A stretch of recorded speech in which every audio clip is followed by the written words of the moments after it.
Tacite est aujourd'hui reconnu comme l'un des plus grands historiens de la Rome antique. L'un de ses premiers ouvrages qui nous soit parvenu est la Germanie, un récit court mais puissant qui fascine les historiens depuis longtemps. L'ouvrage est une description d'un peuple, les tribus germaniques vivant au-delà du Rhin et du Haut-Danube, les frontières de l'Empire romain en Europe occidentale. Pour les Romains, les Germains étaient un peuple farouche, fier et belliqueux, à craindre et à respecter. Mais le récit de Tacite n'est pas négatif. Au contraire, l'historien exprime son admiration pour les Germains et voit en eux beaucoup des vertus que son propre peuple, les Romains, avait perdues. La Germanie offre un premier aperçu des peuples germaniques, qui allaient à se répandre en Europe et marquer l'histoire du monde occidental. Mais c'est aussi un aperçu de l'esprit de l'un des plus grands écrivains de la Rome antique, révélant ses croyances, ses perspectives et sa vision du monde.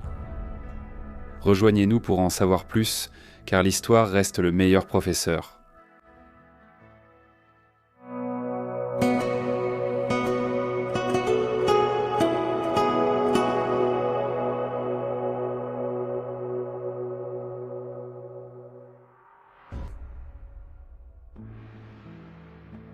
En 58 avant Jésus-Christ, Jules César a commencé une série d'expéditions militaires en Gaule, qui allaient finalement aboutir à la conquête romaine de toute la Gaule transalpine, jusqu'au Rhin et à la Manche. Les Gaulois, un peuple celte, étaient fiers et défiants face à l'invasion romaine. Ils ont opposé une résistance titanesque à Rome, mais Jules César croyait en la capacité romaine à les soumettre et assimiler. Il avait une opinion tout à fait différente des peuples au-delà du Rhin, les Germains. Il considérait ces tribus comme bien trop féroces pour être jamais conquises. Pour César, la politique romaine devait consister à sécuriser le Rhin comme frontière naturelle de l'Empire, en maintenant les tribus de Germanie à distance. Mais le grand-neveu et successeur de Jules César, César Auguste, allait plus tard entreprendre d'étendre l'Empire bien au-delà des frontières imaginées par son oncle. En 12 avant Jésus-Christ, les armées romaines commencèrent à pénétrer dans la région au-delà du Rhin. Cependant, en l'an 9 après Jésus-Christ, le général romain Varus fut pris dans une embuscade dans la forêt de Teutobourg par une force germanique commandée par Arminius, un chef de la tribu des Chérusques qui s'était élevé pour diriger les peuples germaniques unis dans leur lutte contre l'impérialisme romain. La bataille qui s'ensuivit allait immortaliser le nom d'Arminius, car lui et ses Germains anéantirent dans les Romains lors de l'un des pires désastres militaires de l'histoire de l'Empire. L'ancienne sagesse de César semble confirmée. Le plan visant à soumettre la Germanie fut abandonné à jamais par les Romains. La bataille de la forêt de Teutobourg fut l'une des batailles les plus décisives de l'histoire. C'est en grande partie la raison pour laquelle, aujourd'hui, l'allemand est parlé en Allemagne, plutôt qu'une langue d'origine latine comme en France ou en Espagne.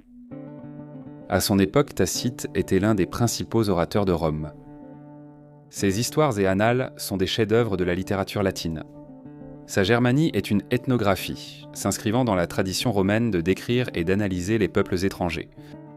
Son intérêt n'était pas une simple curiosité, mais la réflexion sur plusieurs questions, notamment comme le souligne Harold Mattingly, l'impérialisme romain et ses échecs, la liberté et ses justes limites, la civilisation et la moralité.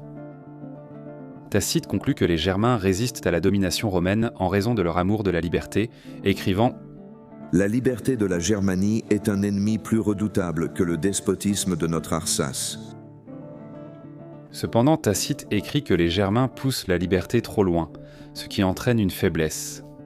Le Germain refuse de supporter toute contrainte. Il arrive aux assemblées quand il le souhaite, et ses chefs doivent compter sur la persuasion et le charisme plutôt que sur une structure de commandement formelle. Ainsi, pour Tacite, les Germains sont incapables de la discipline que les Romains appréciaient dans leur propre société. Tacite commence par définir les frontières de la patrie germanique en écrivant « La Germanie est séparée des Gaulois et des Raètes et Pannoniens par les fleuves Rhin et Danube, des Sarmates et des Daces par les barrières de la crainte mutuelle ou par des chaînes de montagnes. » Il souligne l'attachement des Germains à leurs terres. Les Germains eux-mêmes, je suis enclin à penser, sont autochtones de ce territoire et très peu influencés par l'immigration ou les échanges amicaux avec d'autres nations. Il décrit la Germanie comme un lieu de paysage peu attrayant et d'un climat rude, morne à habiter. Il estime que c'est pourquoi ils sont restés isolés sur leur territoire. Les Germains transmettent leur histoire oralement par des chants. Ils chantent les louanges d'Hercule et d'autres héros. D'un chant appelé Baritus. Ils attisent leur courage et à partir du chant lui-même, ils prédisent l'issue de la bataille à venir. J'accepte ce point de vue. Écrit Tacite. Que les Germains n'ont jamais été entachés par des mariages mixtes avec d'autres nations et se distinguent comme un peuple particulier, pur et unique en son genre. D'où le type physique, si l'on peut généraliser sur une population aussi vaste, est partout le même. Des yeux bleus farouches, des cheveux rougeâtres et de grandes carrures qui ne se distinguent que dans l'effort violent. Ils n'ont pas la même capacité à endurer le travail pénible et l'effort, et peu de résistance à la soif et à la chaleur, mais leur climat et leur sol leur ont appris à supporter le froid et la faim. Quant à leur chef, c'est leur exemple plutôt que leur autorité qui leur vaut une admiration particulière. Leur énergie, leur distinction ou leur présence en première ligne. De plus, personne n'est autorisé à punir, à enchaîner ou même à fouetter. Un incitatif particulièrement puissant au courage est le fait que ce n'est ni le hasard, ni l'accident de l'appel qui forme la troupe ou le coin, mais la famille et l'amitié. Les biens les plus précieux d'un homme sont proches de lui. Il peut entendre tout près les lamentations de ses femmes et les cris de ses enfants. Ce sont les témoins qu'un homme respecte le plus. C'est à eux qu'il cherche ses plus grands éloges. Les hommes montrent leurs blessures à leurs mères et à leurs épouses, qui n'ont pas peur de compter et d'examiner les coups, et apportent nourriture et encouragement à ceux qui combattent. Tacite décrit le rôle important des femmes dans la société germanique. Des armées vacillantes, et même sur le point de s'effondrer, ont été rétablies. Par les supplications pressantes des femmes, qui découvraient leur poitrine et décrivaient à quel point elles étaient près d'être réduites en esclavage. Un sort que les hommes redoutent bien plus pour leurs femmes que pour eux-mêmes. En découvrant leur poitrine, les femmes germaniques disaient en somme « Ne laissez pas ce corps devenir la propriété de nos ennemis ». Le déshonneur de l'esclavage était intolérable pour tous les peuples guerriers comme les anciens Germains, et ils préféraient souvent la mort à la captivité. Tacite décrit également les traditions religieuses des tribus germaniques, disant qu'elles préfèrent ne pas enfermer leurs dieux dans des temples, mais plutôt consacrer des bois et des bosquets. Et ils appellent du nom de Dieu la présence cachée qu'ils n'aperçoivent qu'avec un regard empreint de vénération. Tacite décrit la forme de gouvernement germanique qui repose sur le conseil des hommes de la communauté. Tacite en critique un défaut de leur liberté. Les hommes prennent leur temps pour se rassembler au lieu de se réunir tous en même temps sur ordre. Une fois que tous les hommes sont rassemblés, ils prennent place chacun portant ses armes comme marque de son rang de guerrier libre.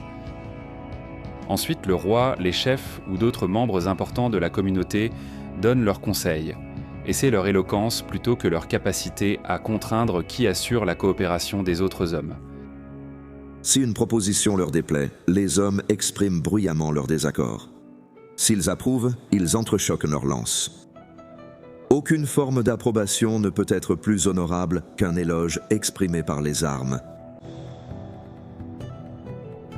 Nous continuerons à explorer les écrits de Tacite sur les anciens Germains dans un prochain épisode, ici même sur Real Crusades History. Pour l'instant, regardez notre vidéo sur Charles Martel, un descendant des hommes décrits par Tacite, qui arrêta l'expansion arabe lors de la bataille de Poitiers en 732. La vidéo s'affiche sur votre écran.